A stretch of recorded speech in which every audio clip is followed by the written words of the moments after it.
This is रवीता and आज के video हम बात करेंगे लॉ ऑफ अट्रैक्शन पर अपने बिलीफ को कैसे स्ट्रॉन्ग बनाएं। बिकॉज आप कितनी भी लॉ ऑफ अट्रैक्शन की टेक्निक्स को फॉलो करें, आप कितने भी कंसिस्टेंटली लॉ ऑफ अट्रैक्शन को प्रैक्टिस करें, लेकिन अगर आपका बिलीफ ही स्ट्रॉन्ग नहीं है तो आप अपने डिज़ायर्स को ईजिली एंड जल्दी मैनिफेस्ट नहीं कर पाएंगे। आपको बहुत ज़्यादा ऑब्स्टेकल्स अपनी जर्नी में मिलेंगे, ठीक है। एंड आपने बहुत बार मुझे रिक्वेस्ट की कि भाई इसके ऊपर एक वीडियो बनाए, कुछ ऐसी ईजी कोई चीज़ हो जो समझनी है, जो करनी है, जिनकी वजह से आपका बिलीफ सिस्टम स्ट्रॉन्ग बने, तो वो बहुत ज़्यादा ज़रूरी है, बहुत हेल्पफुल रहेगा आप लोगों के लिए। सो इसीलिए ये वीडियो आज मैं बना रही हूँ। एंड गाइस, इस वीडियो में मैं आपको कुछ इजी बात बताऊंगी, इजी टिप्स बताऊंगी जो फॉलो करने से आपका बिलीफ सिस्टम डेफिनेटली स्ट्रॉन्ग होगा, आपका बिलीफ डेफिनेटली स्ट्रॉन्ग होगा, ठीक है। अब गाइस, सबसे पहली चीज़ जो आपको समझनी है एंड हमेशा याद रखनी है वो ये है कि हमारे बिलीव्स वो हमारी लाइफ में जितने भी एक्सपीरियंसेस हुए होते हैं उनके अकॉर्डिंग क्रिएट होते हैं, ठीक है। तभी तो सबकी बिलीव्स अलग होते हैं। क्यों? क्योंकि सबके लाइफ में एक्सपीरियंसेस अलग होते हैं, राइट। तो आपने हर एक एरियाज में अपनी लाइफ में जो भी एक्सपीरियंसेस किए हैं उनके अकॉर्डिंग आपके बिलीव्स अपने आप अपने सबकॉन्शियस माइंड में धीरे धीरे क्रिएट होते गए हैं, ठीक है। अब मैं आपको एक एग्जांपल देती हूँ कि ये कैसे काम करता है, ठीक है। मान लीजिए कि आप अपनी लाइफ में 4-5 बार रिलेशनशिप में आए अलग अलग इंसान के साथ, राइट। अब क्या होता है कि आप जितनी भी बार रिलेशनशिप में आए, आपके पार्टनर ने आपको चीट किया। आपने 5 बार रिलेशनशिप में आए, 4 बार, जितनी भी बार, हर बार आपको चीटिंग ही मिली, आपके पार्टनर ने आपको हमेशा चीट किया। अब आपका बिलीफ क्या बना? जब भी रिलेशनशिप की बात आएगी आप क्या बोलोगे कि सारे लड़के एक जैसे ही होते हैं, सारे लड़के चीटर होते हैं, और मेन आर सेम, राइट। क्यों? बिकॉज आपको ये एक्सपीरियंसेस हुए हैं अपनी लाइफ में, इसीलिए अब आपने ये कंक्लूजन निकाला, ये बिलीफ आपने सेट किया, ये बिलीफ ऑटोमेटिकली क्रिएट हो गया बिकॉज आपने वो एक्सपीरियंस किया, ठीक है। तो ये इस तरह से काम करता है, राइट। सो गाइस, अब बात आती है कि एलओए पर अपने बिलीफ को कैसे स्ट्रॉन्ग बनाएं, ठीक है। तो जैसे कि अभी मैंने आपको बताया कि हमारे एक्सपीरियंसेस हमारे बिलीव्स को बना रहे हैं, तो अब हमको ऐसे एक्सपीरियंसेस क्रिएट करने हैं कि जिनकी वजह से हमारा लॉ ऑफ अट्रैक्शन पर बिलीफ स्ट्रॉन्ग बने, ठीक है। तो कैसे बनाएं, ऐसे एक्सपीरियंसेस को क्रिएट कैसे करें?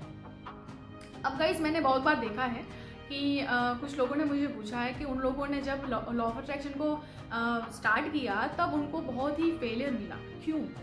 बिकॉज एक तो उनका बिलीफ डगमगाया हुआ था, पहले से ही उनको इतना बिलीफ नहीं था, प्लस उन्होंने स्टार्टिंग में ही बहुत ही मेजर गोल्स को पिक किया जिनके ऊपर उन्होंने लॉ ऑफ अट्रैक्शन को प्रैक्टिस किया।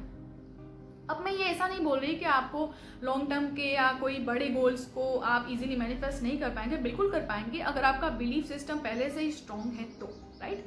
लेकिन आप बिगिनर हो या आपका बिलीफ वीक है, तो तब आप कैसे क्रिएट करें ऐसे एक्सपीरियंसेस कि जिनकी वजह से एक तो आपको सक्सेस मिले, प्लस आपका बिलीफ स्ट्रॉन्ग हो जाए, आप पॉजिटिव हो जाओ, ठीक है।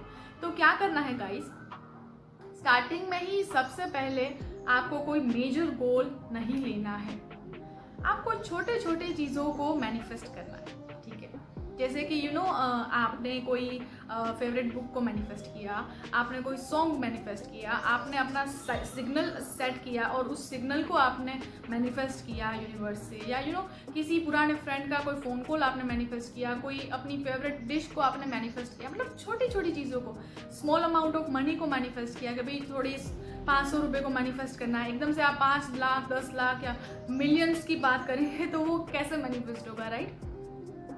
So the thing is that कि आपको पहले इजी एंड स्मॉल डिज़ायर्स को मैनिफेस्ट करना है, ताकि क्या होगा कि ये जो सारे डिज़ायर्स हैं वो बहुत ही जल्दी एंड टर्न बाय टर्न सारे मैनिफेस्ट होते जाएंगे। अब आपका माइंड क्या बोलेगा? क्या काम तो कर रहा है लॉ ऑफ अट्रैक्शन, ये सारी चीज़ें मैनिफेस्ट हो गई। ऑल्दो ये सब इजी थी, शॉर्ट टर्म के गोल्स थे, लेकिन स्टिल आपका बिलीफ बनेगा कि यस, लॉ ऑफ अट्रैक्शन काम कर रहा है। अगर आप डायरेक्टली बहुत ही बड़ी चीज़ को मैनिफेस्ट करना चाहोगे तो क्या होगा कि वो एक तो टाइम कंज्यूमिंग होगा, थोड़ा उसमें टाइम लगेगा, प्लस आपका बिलीफ स्ट्रॉन्ग नहीं है। तो क्या होगा, आपको अब क्वेश्चंस उठेंगे कि यार कितना टाइम हो गया मैं मैनिफेस्ट कर रही हूँ, अभी तक नहीं हुआ। सीरियसली, मतलब लॉ ऑफ अट्रैक्शन काम कर रहा है या नहीं कर रहा? सबके लिए काम किया, मेरे लिए तो नहीं कर रहा। तो इस तरह से डाउट्स, इस तरह की नेगेटिविटी क्रिएट होगी, ठीक है। तो सबसे इजी टिप्स यही है कि आपको पहले स्मॉल डिज़ायर्स को मैनिफेस्ट करना है, ताकि छोटे छोटे एक्सपीरियंसेस आप अपनी लाइफ में क्रिएट करें, जिनकी वजह से कि आपकी बिलीफ सिस्टम स्ट्रॉन्ग बनेगी। आपको ये विश्वास आएगा कि यस, लॉ ऑफ अट्रैक्शन काम करता है, ठीक है। ये चीज़ आपके माइंड को एक्सेप्ट होगी, राइट। तो ये एक चीज़ आप स्टार्ट कीजिए। अगर आपने बहुत सारा एक्सपीरियंस नहीं हुआ है आपको आपकी लाइफ में लॉ ऑफ अट्रैक्शन का, एंड आप बिगिनर हैं, या आपका बिलीफ बहुत ज़्यादा वीक है, तो ये चीज़ है कि जो आप फॉलो कर सकते हैं। और दूसरी चीज़ जो बता रही हूँ मैं, वो ये है कि belief statements and intention statements, जो दोनों वीडियोस मैंने बना लिए हैं। इंटेंशन स्टेटमेंट्स तो मैंने अभी लेटेस्ट में ही बनाए हैं, तो वो आप देखिएगा, सारे लिंक डिस्क्रिप्शन में है। तो आप बिलीफ स्टेटमेंट्स को फॉलो कीजिए, प्रैक्टिस कीजिए, एंड इंटेंशन स्टेटमेंट्स को प्रैक्टिस कीजिए। ये दोनों को प्रैक्टिस कीजिए रेगुलरली। प्लस छोटी छोटी चीज़ों में मैनिफेस्टेशन आप क्रिएट कीजिए। एक्सपीरियंस होगा आपको कि भाई सक्सेस मिली, तो छोटी छोटी सक्सेस से आपके बिलीफ सिस्टम को स्ट्रॉन्ग होने में बहुत ज़्यादा हेल्प मिलेगी, ठीक है। तो ये चीज़ आप कीजिए, ठीक है। तो ये आपका अभी का इंटेंशन है कि आपको स्मॉल डिज़ायर्स को मैनिफेस्ट करना है एंड अपने बिलीफ सिस्टम को स्ट्रॉन्ग बनाना है, right. And belief statements, intention statements, दोनों को प्रैक्टिस कीजिए। ये दोनों चीज़ भी आपके इंटेंशंस को प्लस आपके बिलीफ सिस्टम्स को स्ट्रॉन्ग बनाते हैं, ठीक है। तो इन चीज़ों को आप प्रैक्टिस कीजिए एंड देखिए आपका बिलीफ सिस्टम, आपका बिलीफ, आपका विश्वास बहुत ही ज़्यादा स्ट्रॉन्ग बनेगा लॉ ऑफ अट्रैक्शन में, प्लस आपके डिज़ायर्स में, ठीक है।